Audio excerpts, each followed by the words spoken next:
Hello and welcome to the Real Estate Titans podcast. I'm your host, Frank Gray, here with one of our Legends series. And I have a legend indeed. I have Annie Vogelpohl in the house with us. Hello, Annie. How are you? I'm well, Frank. How are you? You know, if I was any better, there'd have to be about 11 of me. I remember I could only handle one of you. That's right. And if you're wondering what in the heck she's talking about, Annie is indeed my mother. Hi, That's Mom. right. And so proud of it. All right. So, for the sake of the podcast, I will call you Annie. That's quite all right. All right. And you could call me handsome son number one. And I think that would be appropriate for. How about my firstborn? Is that okay? Yeah, I like favorite son, and we'll make sure that. Oh my goodness! It'll shake the brothers. We'll make sure they see it. Yeah, of course. So Annie, what we want to talk about here is you are what we call a legend in the industry out here in the Solano County area. You've been doing real estate now for how many years would it be? 45. 45 years. 45 is the magic number, right? Yeah, 45 years. Long time. So you just can't get enough of it. You know, it just becomes a part of you. Once you start it and you do the right things, you become successful, and it's who you are. It is, right? It really Right. is. Yeah. Right. It's like I often think, you and I have talked about this many times, and of course I'm 61 in just a couple of days. So you didn't forget my birthday. No, honey, and we're very close in age. The older you get, the closer we become in age. Isn't that weird? Yeah. That is weird. So I'll be expecting the Amazon truck to pull up anytime soon with my birthday present. Yeah. Where do we? So, Mom, I'm going to call you Mom. That's all right. 45 years, Yeah. right? When you got into real estate, it was quite a different world, wasn't it? So I guess the question I'll open with is do you like real estate when you started better, or do you like real estate better today based on just the industry, the way you process things, the way you do things? What are your thoughts on that?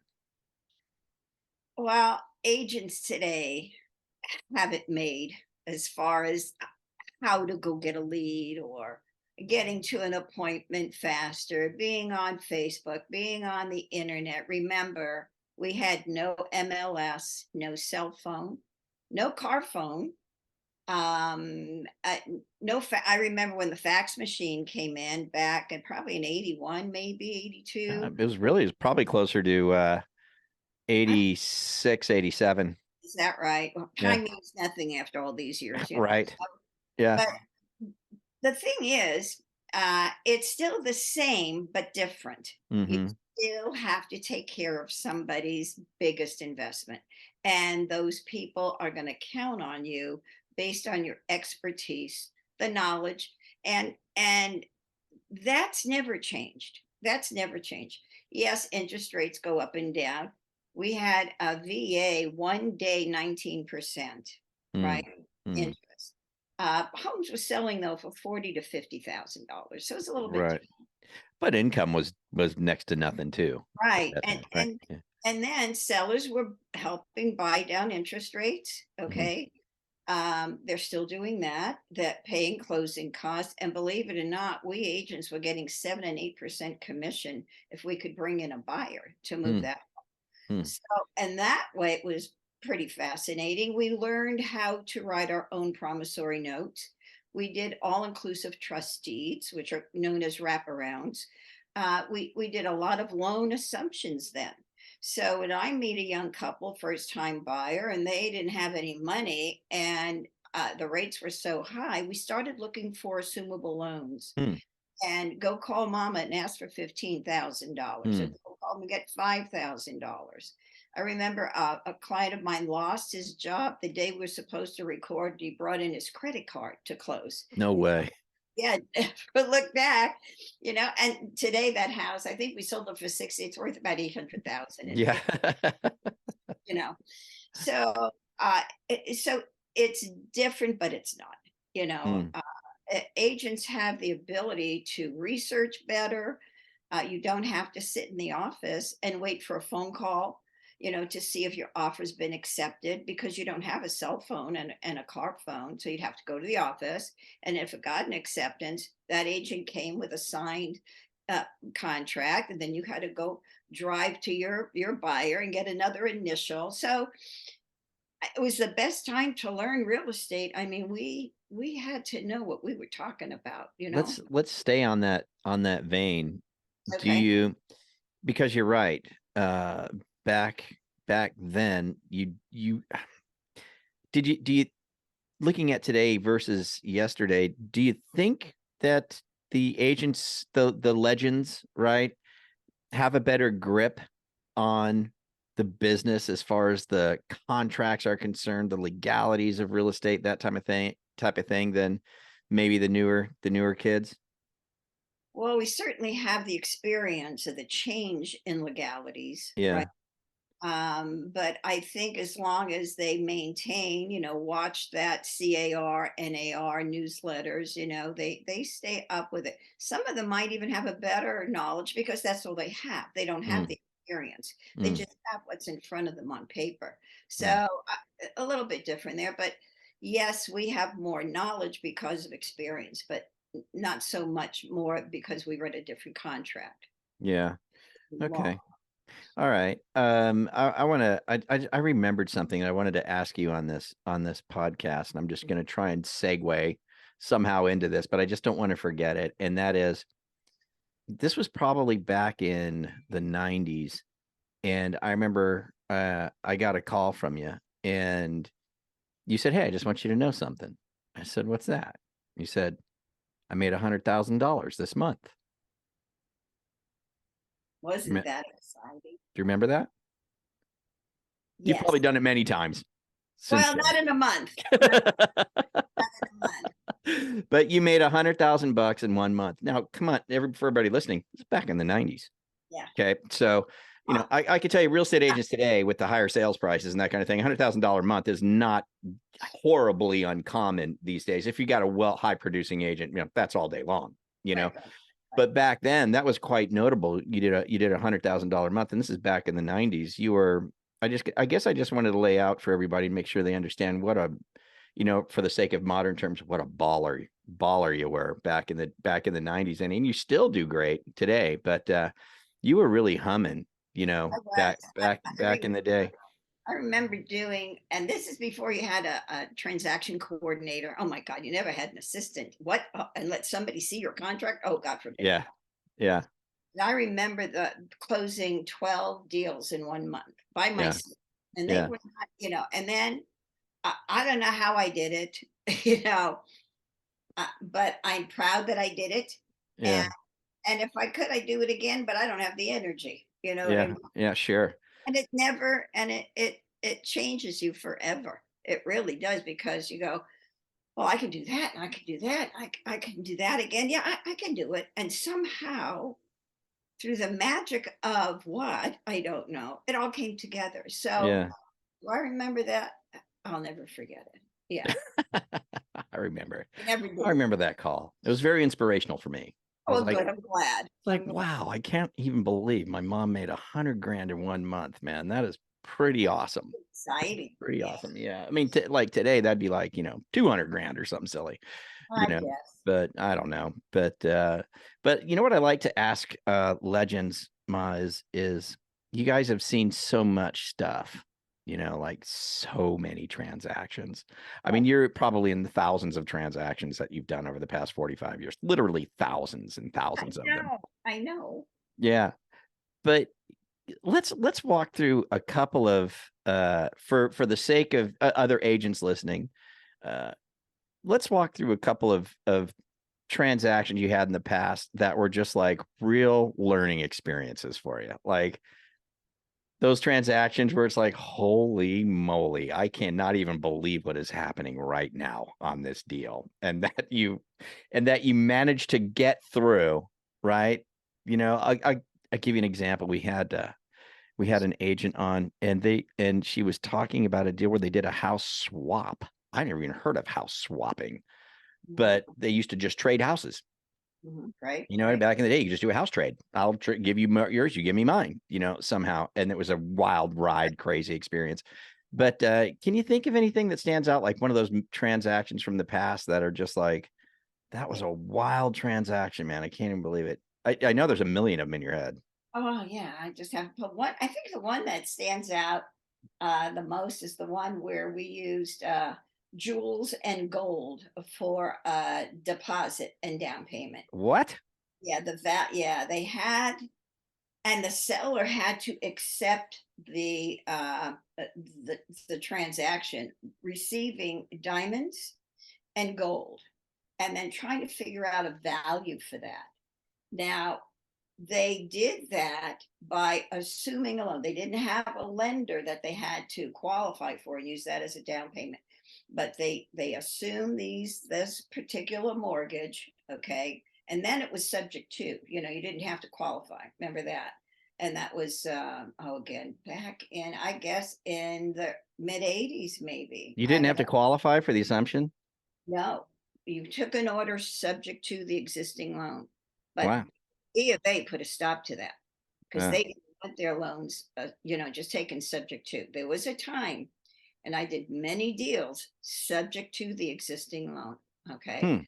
and then I'm trying to remember what kind of value. I think we put like a $40,000 value on the. I had no idea how much these were worth, but the seller was knowledgeable, the buyer was knowledgeable. They under how I ever got them together, I can't remember. But that one, I thought that was so cool. That was a weird one. But it happened. Deed You was, literally walked in with a bag of jewels yep. and said, okay, let's get this deal done, and Oh, no, that would have managed to been get a set off. commission. How do you get a commission out of that? Well, I didn't get any diamonds. I I was remember gonna that say, this is ring is for you, Annie, and this is they wrote a check for me. The sellers wrote a check for me. They cashed in some of the jewelry, I guess, and who you know, knows? it didn't matter. But the buyer and seller were satisfied. I was paid. My broker got paid. I wasn't a broker then, and he was happy with it. He understood the whole transaction. So I went, okay, Goodness. yeah, Just a different time. yeah, it was, it was. Just a different People, I time. think people were more trusting then too, maybe, or we were more naive then. I think Yeah. that's what it was. But that was a fun one. How about this, Annie? You've always been a leader. You've always been one that's been the president of this or the of that or whatever boards and organizations Stuff and like that. Yeah. yeah, yeah. And um I guess what I want to ask is why is that? Why was it? I mean, obviously, this is an important thing to you because you've done it for so long. I mean, how many times were you the president of the board or WCR or whatever? Well, WCR just twice, and Okay. I've been on different boards. I've never been president of the real estate board. No. Oh, okay. I couldn't do that because I had little kids all the time, and they always met at 8 and 9 in the morning. I was Mm, trying to get kids hustled out the. mm-hmm. Mm-hmm. And then I belonged to, I was the founding president of Seroptimus International, Mm, Central Solano County. I did that 20 years ago, and that organization is just incredible. It's for the education of women and girls internationally, and they do mm, amazing things, amazing things. And then I was a member of the board for Safe Press Solano, which was a board or an organization put together to help women, abused women of, from domestic violence. So it just felt like that I could do something more. I was just, I don't know why I became president of them, but I did. I think because I like being number one. I have to admit right? that. Is that what it is? Yeah, my I mean, seriously, is that what it is? What the heck? yeah, I Why are you always always so driven to be in these I things and go to the top of these things? What's the point? I don't know. It just was important to me. Actually, when I got in the business, I remember kids back when I was in grammar school, saying, "Oh, you're a dummy." Blah, blah. Mm, mm. Still was in my head, like, no, I'm not a dummy. I'm going to be number one and show you. Yeah, So yeah. I think whoever those kids were, I'm grateful to them. Yeah, Okay, right, right. I just had this competitive thing in me. I don't know where it came from. I know you've always been competitive. I don't know Yeah, where it came from either. my parents were Ukrainian immigrants, and they were both driven to work hard and be good and be successful. That's the American dream. And I think a lot of me had to do with where they came from Mm, and what they instilled in me. So mm, uh, I don't know, other than I like it. It's mm, fun being on top. mm, mm. Sometimes it's not, but it Do you is. do you feel like if you I mean we will not discuss your age, but you've been at this for 45 years. You still do it. Golly. I mean, you're talking to you have a small group of agents. You still like try to get them exercise to do things or talk about strategy or think about things you can do for the office or think, you're still in that gear. Do you think it's ever going to settle down for you? Like if you stopped doing real estate, do you think you just like would just shrivel up and I would shrivel up and die probably. yeah, probably. Yeah, I mean, when things are quiet, Frank, I get antsy. I get nervous. Oh my Mm, God, I haven't done the right thing. I don't have business coming in. mm, And mm. uh, after all these years, and I will tell you my age, I'm 80 years old, and Okay. like every minute of still being here, but I still feel like I have something to offer, and I love helping new agents and can rattle off things they should do and get it going. And I love to see their energy and their creativity coming Mm, into fruition. It's just a fun thing for me. mm.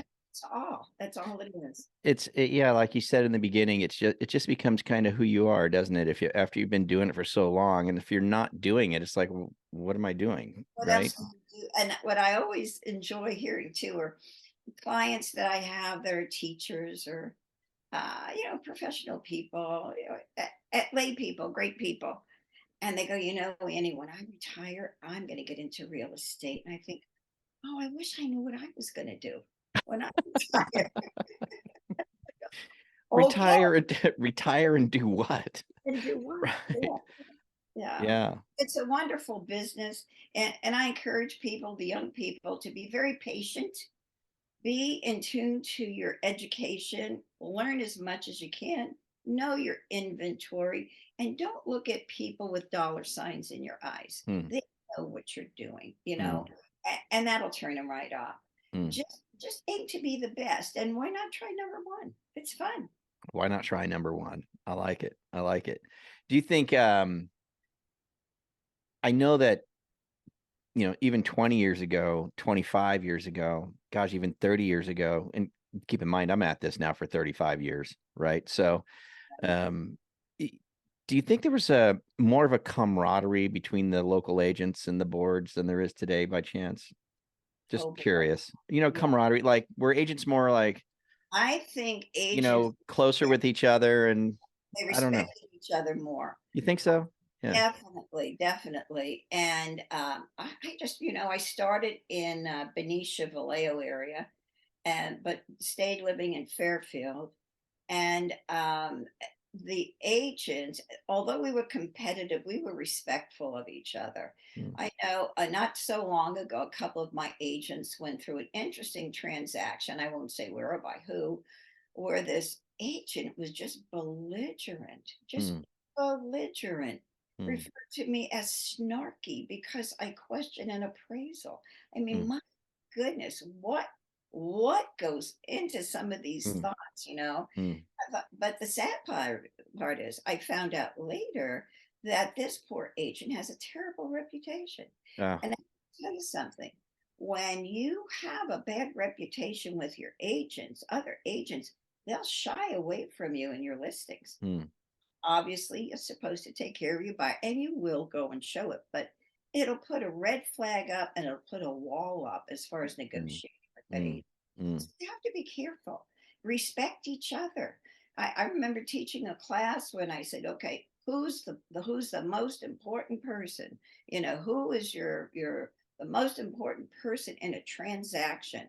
Oh, your buyer. Oh, your seller. Oh, the plumber. Oh, whatever. I said, it's the other agent you're going to do business with.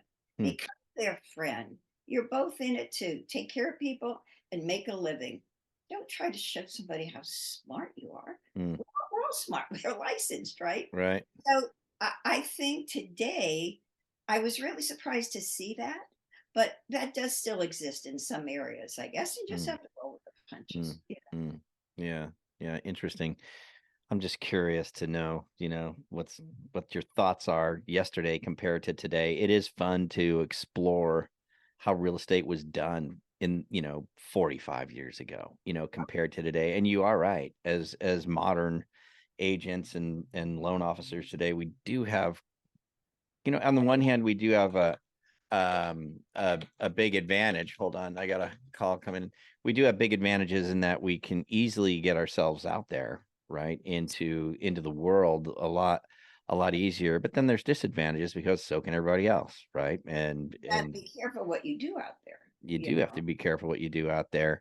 And I just want to go with two more questions. But one is the two questions I'm gonna when I ask you is back in the day, right? I feel like we're in a market where a lot of people are rolling up their sleeves and kind of doing what they used to do, kind of a thing. Like getting back to basics is a big term that's being thrown around. I'm just curious. Back 45 years ago, what were the basics? I mean, how did you find people? Okay. How did you find someone who wanted to buy or sell a house? Like, Okay. Yeah. All righty. Let me tell you. Uh, we door knocked then. Okay. yeah. We did many open houses. Okay. My first 2 years in the business, I never missed an open house on a weekend. If I had to, I take that. If I had to, I did it on a Wednesday. I remember sitting at open houses for 4 and 5 hours. I'll give you a wonderful story there that I do remember. Sat at this house 5 hours, not one soul came in. Right, I'm getting ready to pack up. We used to put pot roast on the stove. We used to Really? but make the house smell better. Yeah. Pot roast. Pot roast, yeah, Why and not? You're making me hungry just thinking about it. Anyway, go. I'll make you. But anyhow, so we do that. I remember sitting at this one house, and this couple finally walked in, and oh, thank you for coming. Blah blah blah. How can I help you? Well, we rent over there, and we've been telling the agent we'd like to buy a house, and she never helps us. I went, okay, well, let's see what I can do for you. So here's an example. This gal was also the agent also took care of rentals. They're telling her they want to buy a house. She ignored that. I took over, sold them a house, and I think it took 60 days then to close. Mm, And I got the deal, right? So let me get back to basics. Okay. We were able to door knock. We were able to cold call. When I was at an open house, we had a cross reference directory. Okay. So if I was on A Street, I had all the phone numbers surrounding that house. And I just oh, called. really? Yeah. Hi, I'm Annie. I'm sitting at the house down the street, wondering if you have friends or relatives interested in buying or selling. And by the way, do you feel like you're going to maybe make a move in a short time? Yes. No, that kind of just started. And if I was at that open house for 2 or 3 Sundays, I keep calling. And that we just put, there's something my original broker told me. It's synergism. It's about the energy you put out there. You have your cold calls, you do your open houses, you do your door knocking. You need to be in mail outs. Oh my God, did we do mail outs? And if we had a door that didn't answer, there was a flyer or something about call me. We just, as far as basics go, that's what we did. We joined organizations. We did like I did. We of course always went to the board, and if we had an open house, a board tour, we fed the agents. Right, Hmm. they made them come. We also, I've seen it through the years, and so if you went to my open house and you left your card, you got into a raffle and won some money. Mm, Again, we kept reaching out to our fellow agents because they might know somebody. mm, mm. um, Another example, when there was a time where agents would, oh, you're in my territory, you can't list here. This is Yeah. the agent called my office one day, and I had a very interesting agent answer the phone. This gentleman wanted to get some help on comps in the area. She said, well, what are you going to do? He said, well, we're going to list some property here. Well, you can pay me a referral, and then I'll help you. Other than that, I can't do it. Wow. Well, then called again. I pick up the phone. talk to this guy. I ended up selling 350 condo conversions because I picked up that phone and knew how to handle that guy. Really? A year and a half, all right, but we did Yeah. it, right? Yeah. So don't be so arrogant and don't be so territorial. You're Yeah. the world market you're in, man, you can sell anywhere. I'm working on a listing now on N Street in Sacramento where we sold many condos there. So Mm. I don't know, I may have gotten off track there, Frank, No, but no, you're on the basics back the then was a basics, little, you it go to was, work, pick up the and it phone, was what I heard from that is activity, man. Pick up the phone, move, talk to people, get the right? word out, Don't do just it, sit and wait you for it know. to. And today there's a little bit more of there's some advantages where you can get things out quickly, electronically, right? But then you can, but But then we're limited now because now we have the do not call list. You can't get phone numbers. You can't, so it's interesting. But I was just curious about, what it was to be back to the basics back then. that's And what it was. and surprisingly, I'm just hearing people knocking doors today. I'm hearing it about it today. And of course, open houses are big and knocking on doors is big. And so really, People still want that contact. yeah, They want to see you. Yes, they can see you can have the prettiest picture on the internet, but until they yeah, meet you, you've got to be in their face. right. How about this final question? Okay. You've been at it you're doing it for 45 years. It's been an amazing career for you. You've Right. done a lot. A lot. And Oh, you've got, hands down, one of the best reputations in our area. You know, everybody knows you and respects you, right? thank you for that. What's the, what's the, what's the secret sauce, Annie? What's the secret sauce to a long, successful career in real estate?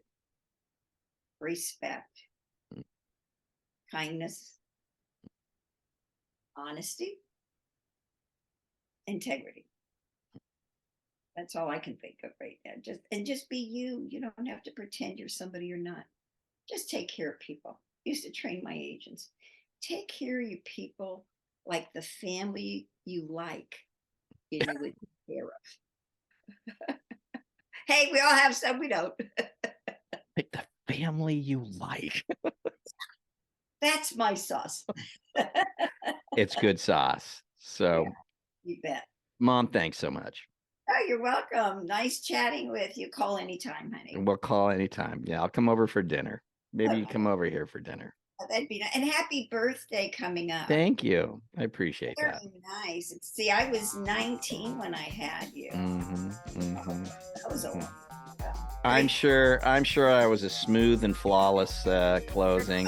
You were a You know. wonderful, very quiet baby. And sometimes you changed.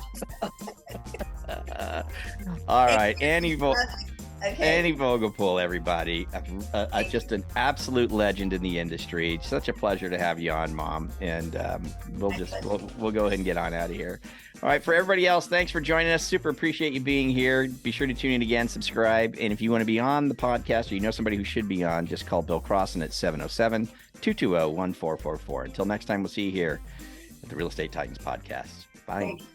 Bye-bye.